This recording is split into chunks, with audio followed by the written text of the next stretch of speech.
Hi friends, welcome or welcome back to my channel. My name is Ashley if this is your first time here.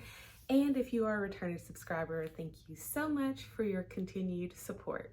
A couple of weeks ago, I put up a poll on my YouTube community page asking you all which category of romance you would like to have book recs from me. And there for a while, it was a pretty close race between small town romance and dark romance. At the last minute, dark romance kind of like edged out, and that made me very happy. But dark romance won, and I quickly sat down and pulled together some of the dark romances that I've read throughout the years and that have stuck with me. So I figured if they stuck with me this long, they're probably worth sharing, right? Right. When I think about dark romance, I usually go to enemies to lovers. I go to touch her and die vibes, usually mafia, cartel, or just some type of crime organization. Also think about darker, spicy scenes, themes, just things that you would not think about in everyday romantic scenarios, okay? And yeah, that's what we're talking about today. Now, a few disclaimers. All of the books that I'm going to mention today are for mature audiences only, 18 and up. I would even venture to say 21 and up. My second disclaimer is, Mom, do not read any of the books I'm going to talk about today, okay? Great.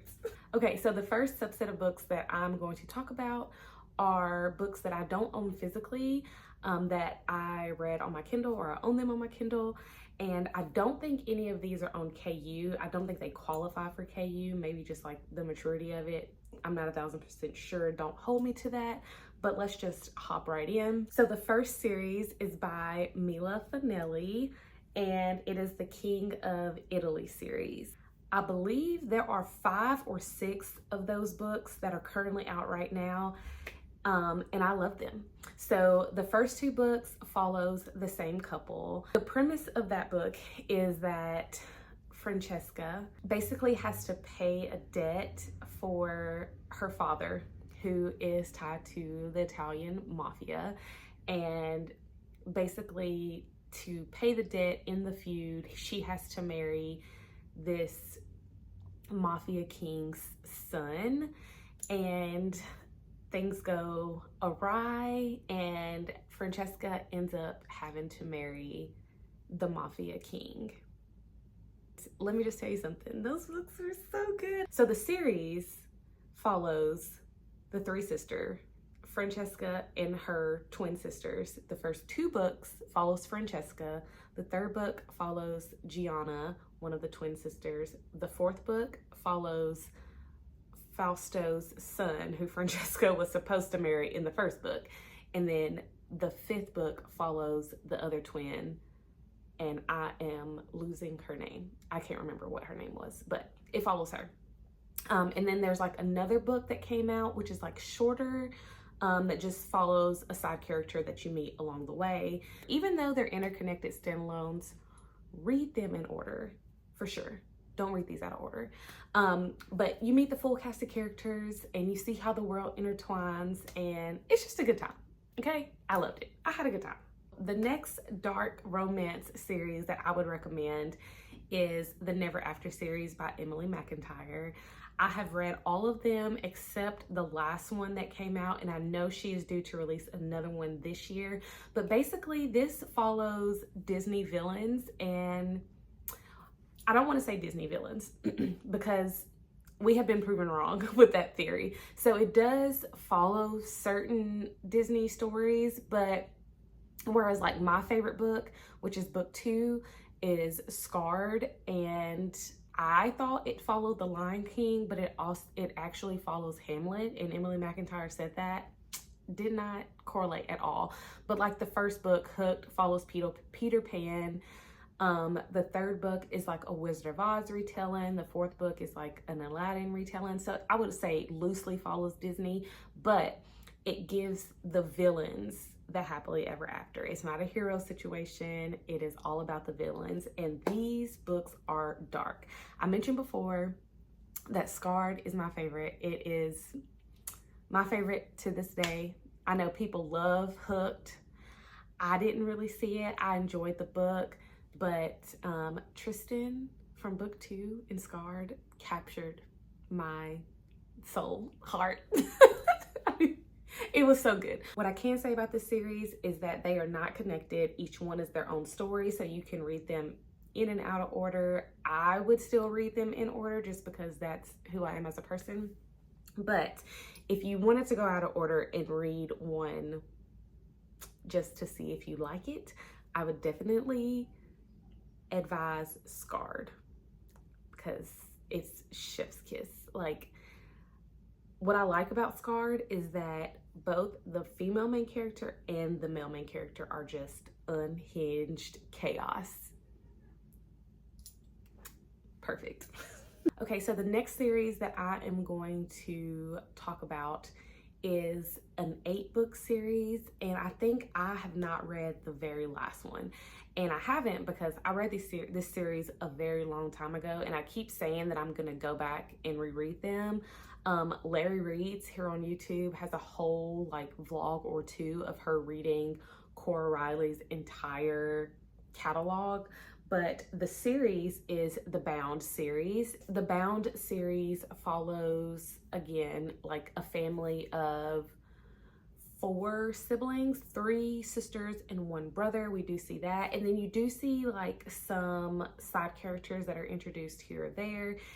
The Bound series is steeped in like mafia. So it's very like misogynistic. It is, I would say, graphic.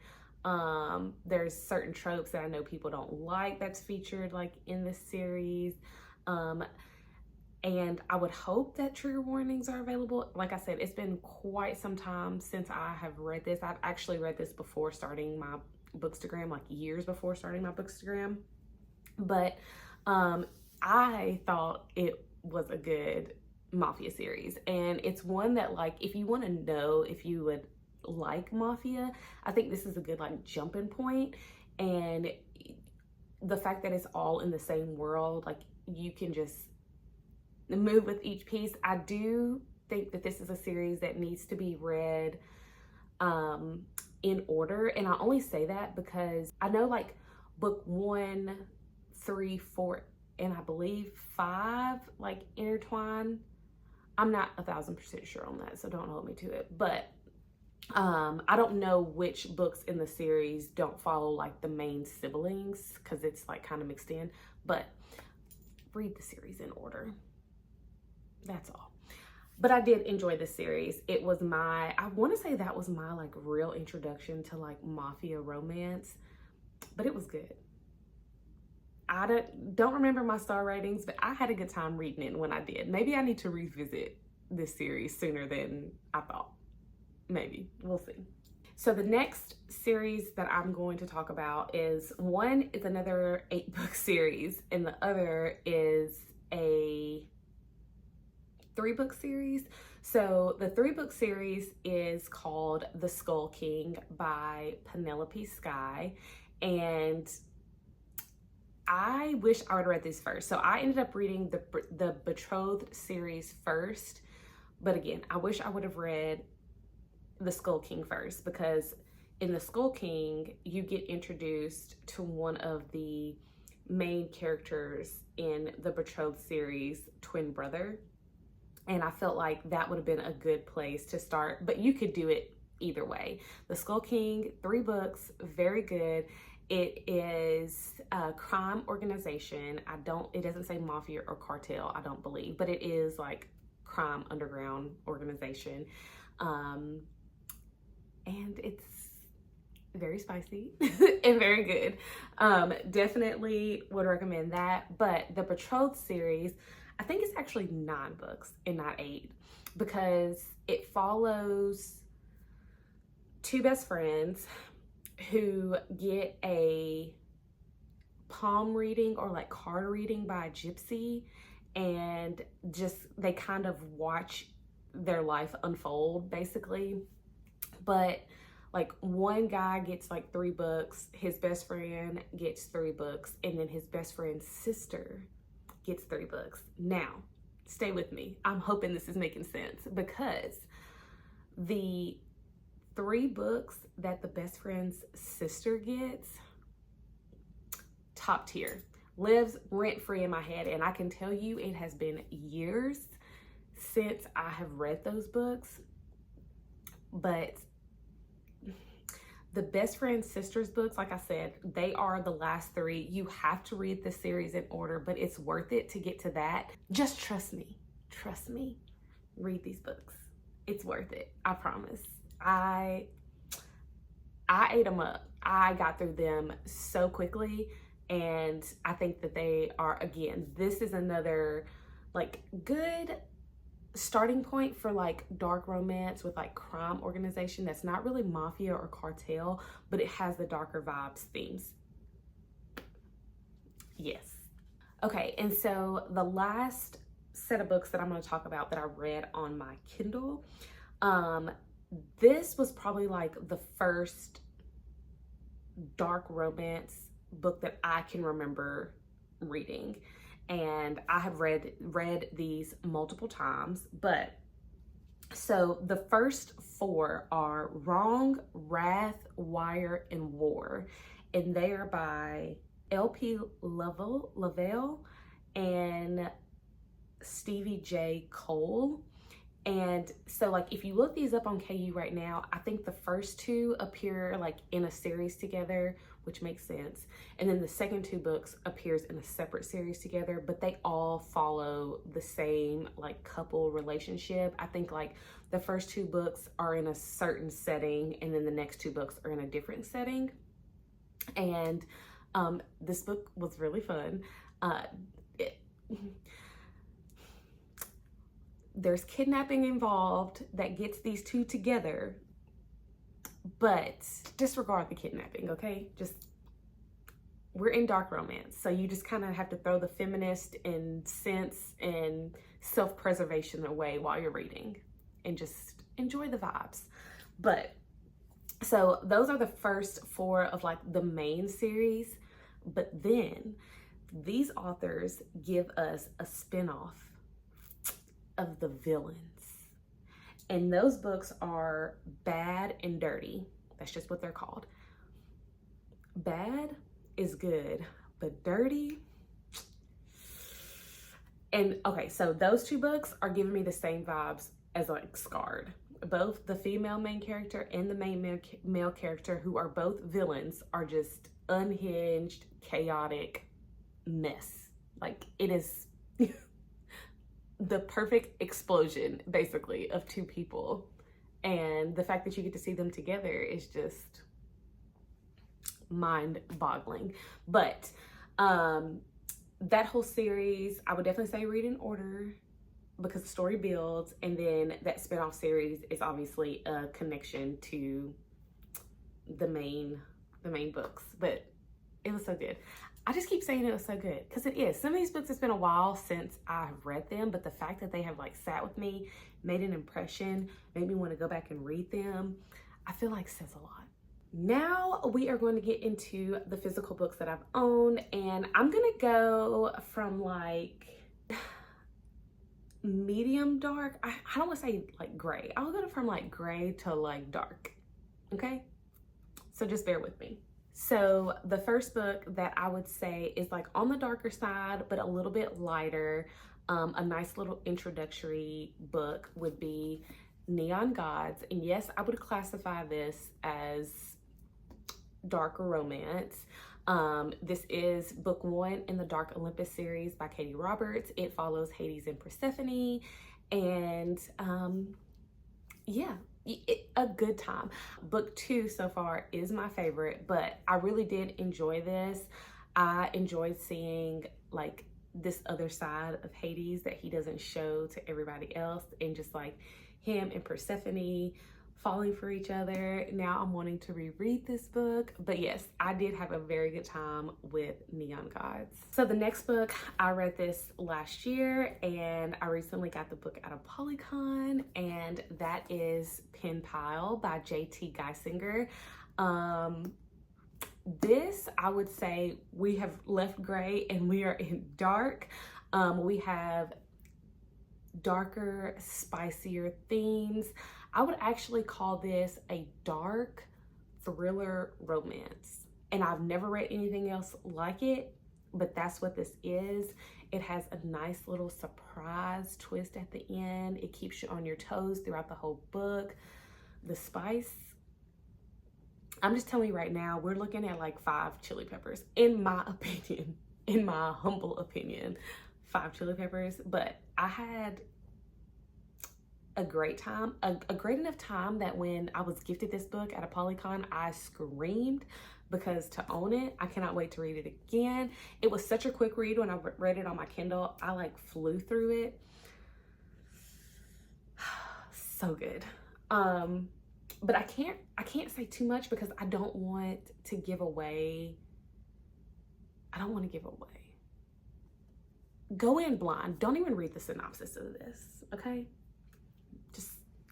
Just trust me. Put your trust and your faith in a good recommendation from your girl.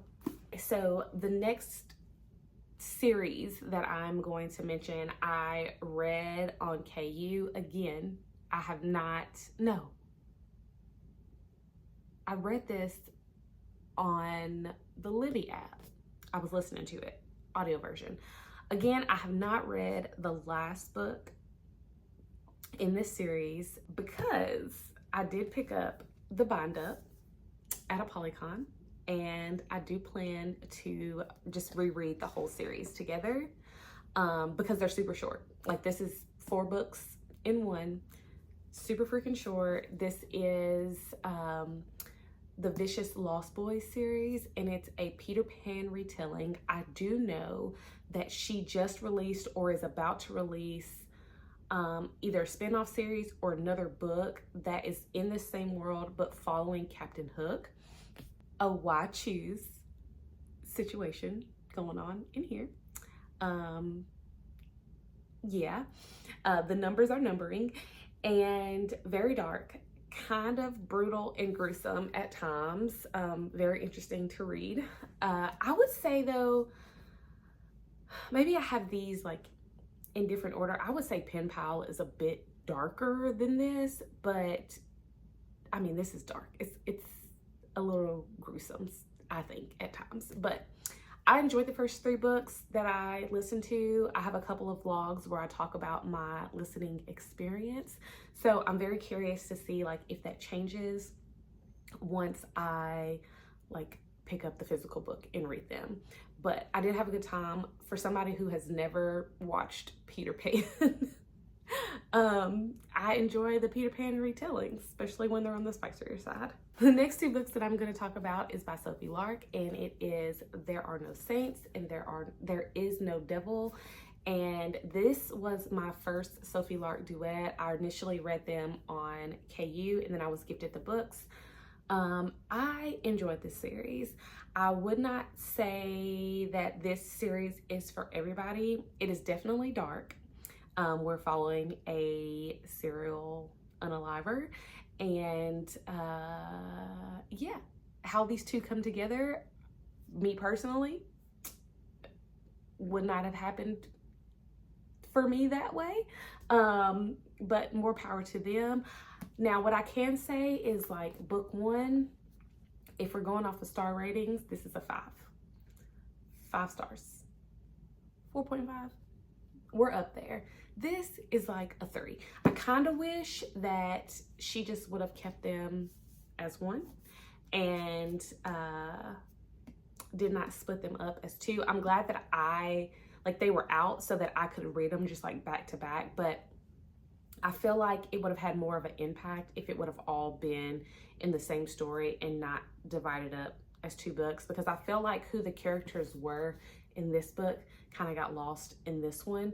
So yeah, but I do want to do another read of this, because I do feel like for me personally, I get a different reading experience whether I'm listening, physically hold the book, and even like reading on my Kindle, just because I feel like on my Kindle I read so much faster, so there's things that I might like miss or gloss over, but whereas holding the book physically, I retain more maybe. So I do plan on rereading these, which is why I was happy to be gifted them. And yeah, they're good. I like them. Okay, so you know, I had to end this off with my babies, my boo. I'm wearing his shirt, Mr. Zade Meadows, okay? And that is Haunting and Hunting Adeline. What can I say other than 5-star no notes? This is dark romance, but this is like, if we're going off of color-wise, this is black. These are dark. Do not pick these books up unless you want dark, the darkest of the dark romance. That's where these are. These are not like, you don't jump into these thinking, oh, I just want to try a dark romance. You don't do it. And I say that as somebody who, by the time I picked these books up, had read dark romance before, and even I had to set them aside and say, whoa. I had to take breaks reading these because specifically this one, Hunting Adeline, is much more dangerous than Haunting Adeline. Like, this to me, I don't want to say it was like, you know, a fluffy love story, but it was a love story in a very unconventional way. I ate it up. I fell in love with the main male character. Even like Adeline, you're like, okay, of course this happens to her. This is the type of person that she is. So, you know, and let me just say this too. I feel like Zade gets a bad rap because of some of the things that he does. But let's just not forget that my man's is out here being a hero in his own right and saving as many sweet children that he possibly can. So let's just not forget that. But again, if you've read dark romance and you want something a little bit darker and you haven't read this yet, I'm assuming you haven't read this yet. If you like dark romance, give it a shot. But like, try some of the other ones. If you haven't read dark romance first, don't just hop into this bad boy. It will have you questioning a lot. I found myself questioning, like, am I liking this? Is this what? Okay, yeah. And then all I will say about Hunting Adeline is check your trigger warnings. Check your trigger warnings and give yourself breaks. I read both of these on my own. When I picked this book up, I did have a really good Bookstagram friend that was in my DMs, and she was like the first 35% is dark. Like, you're in dark waters here, but like, you're in dark waters with somebody grabbing onto your ankles here, okay? Like, it's dark. So check your trigger warnings, give yourself the breaks that you need as you're reading it, and have the best time. Okay, so that is the end of this video. We have made it to the end of my dark romance recommendations. If you have read any of these, drop a comment below and let me know. If you think there are other dark romances that I need to check out that I did not mention here, add those below. And if you made it this far in the video, leave me the skull emoji for my boo, Zade Meadows. And yeah, if you like this video, make sure you hit that like button. If you're not already subscribed to my channel, make sure you hit the subscribe button so that you don't miss any of my uploads, and just join this wonderful bookish community. If you like the content that I'm providing here on YouTube, make sure that you share so that all your friends can find me and we can just be one big happy family. And I'm going to leave you with that. I will see you in the next video. Bye.